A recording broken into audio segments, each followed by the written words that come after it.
Hello, and thank you for joining me. I want to welcome you all to this new YouTube channel. It's not new actually, it's been there, but actually it has not been active. This is not my story, and my name is Rish. One of my stories has really been trending all over social media. It's about how people are being conned in Nairobi. And first and foremost, I want to thank everyone who has reached out. I want to thank those who are praying for me. I want to thank all those who have been sending motivational quotes, all those who have really been concerned. I don't take it for granted. It's always good when you give a story and people really connect to it. And from your DMs, from your calls, I'm really encouraged. From just I don't have words. Thank you so much. For those who have not watched my story, I want to tell it again because all I'm all I'm trying to do, or when I give my story, everything I'm trying to do is to create awareness of how things are. I'm trying to create an awareness of the very rotten society that we are in. So it was on Thursday that I went to meet my dad in town, and the motive was I wanted money to start a business. So we met, and of course he gave me the money and told me, Rish, I will give you this money, but all I wanted you to do was to go back to school. I had a certain course that I had not finished. It's called cosmetology. I had not finished the course, and so was supposed to do an exam. But when the rest were doing that exam, I was unable to do the exam. And it's okay, I'll do this. But as for you, make sure that you will do that exam. Make sure that you will do that exam. And I was like, that the business that I'm doing online, sababu mimi nauzia mafuta, lightening creams, knuckle creams. You see, mafuta kama hayo, nikamwambia hiyo job inafanya poa. And when he gave me the money, of course he had to go back to where he lives and was supposed to come to where I stay. Kwanza nikapiga shughuli moja mbili, alafu nikaenda pale stage. When I went to that stage, nilipanga line because in the evening we have a lot of people who want to go back home, and so we always make a line for the place not to look flooded. I was in the queue and I saw these two elderly people. The woman was talking to someone. She had that small phone, the button phone. The woman was actually talking to someone. She had the button phone. After which she asked me, habari yako? No, she was actually speaking in Kikuyu. Where can I take a bus to take me to Ruirundani? And I told her, line ndio hii, this is the line, but we make a queue.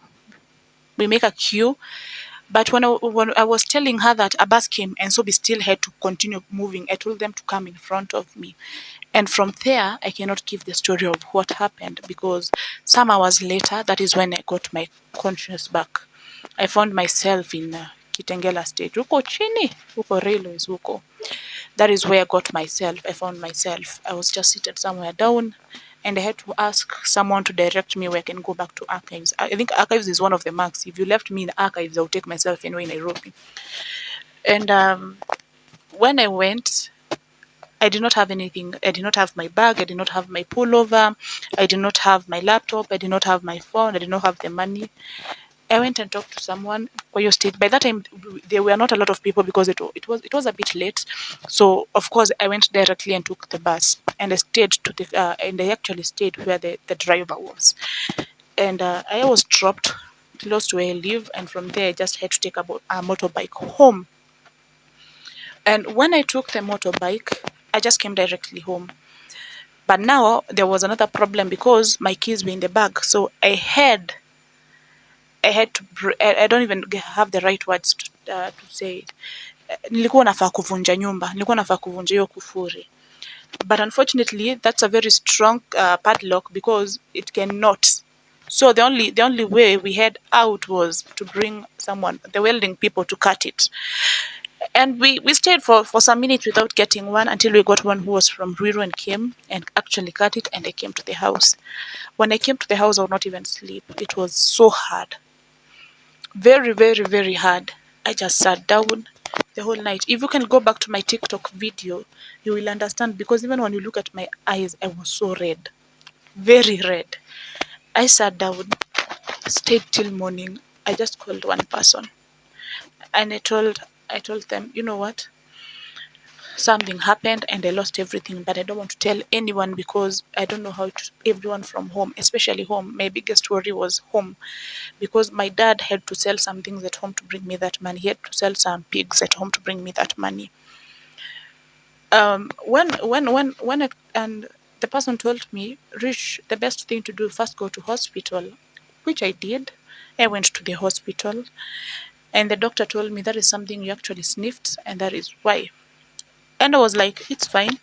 I came home and I really cried because everything that I ever wanted was so shattered. It was so shattered. I did not have anything else to do. I did not have anything else to say. So at the end of the day, everything had gone. I came to the house and I told God, God, I just need a new beginning.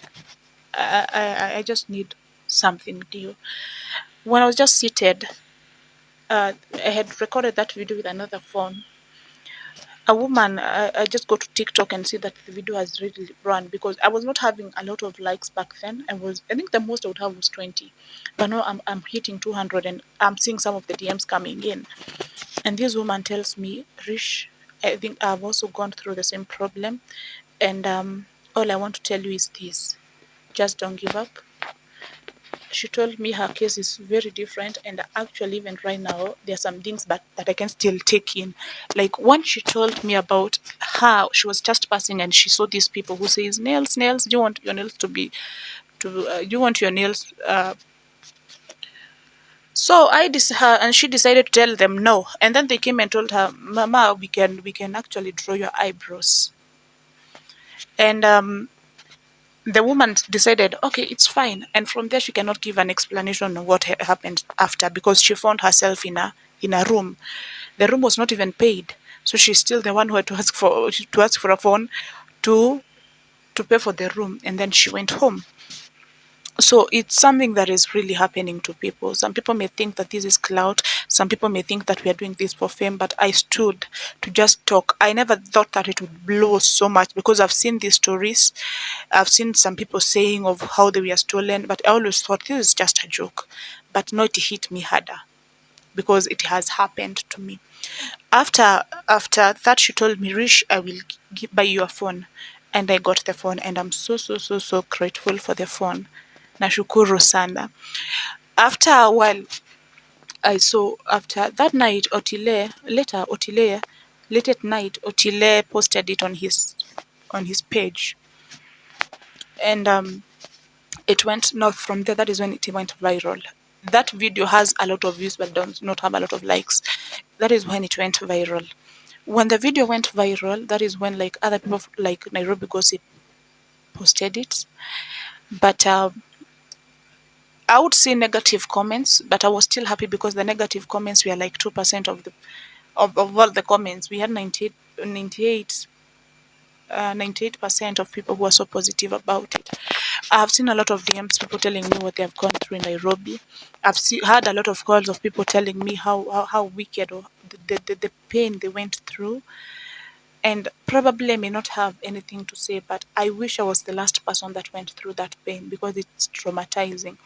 So the same night that Otile posted, that is when my dad called me. I think that thing was shared to him. And home, and he calls me and tells me, Kare, ulifungwa job.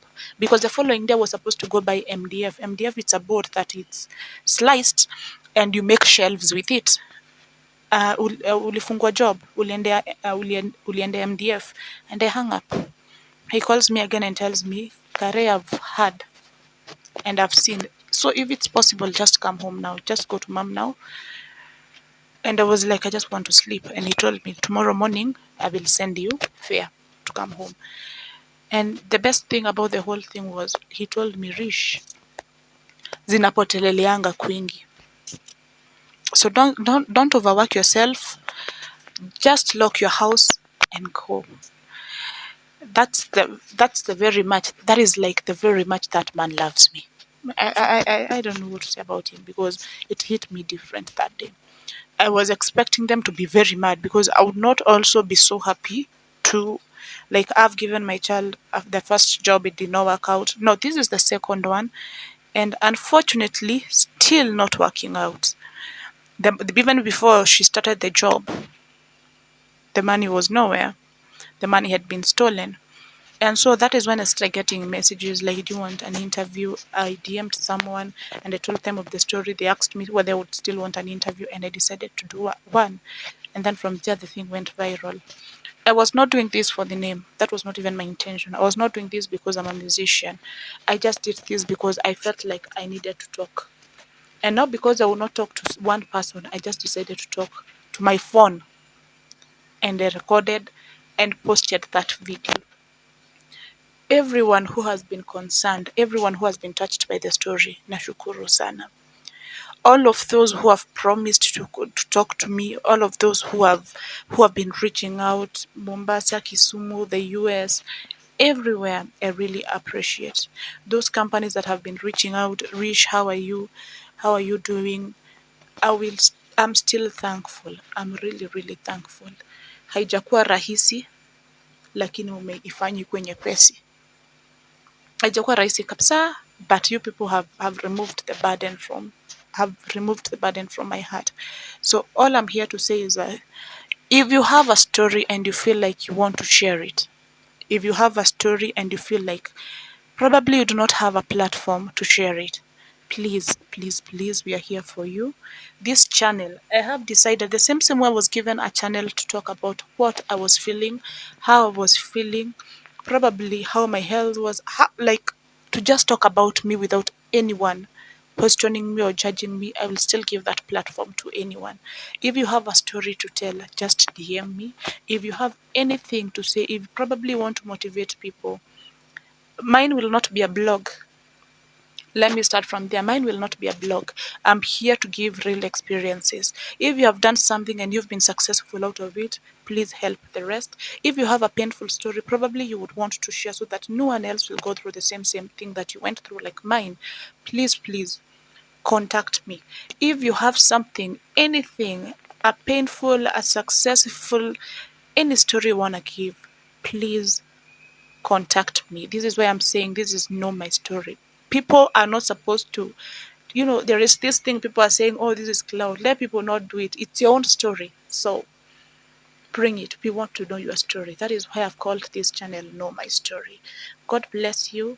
Thank you for the support. If you want to reach me, you can get me via 0701 07 82 46. 0701 07 82 46. Nashukuru sana sana sana sana. Thank you.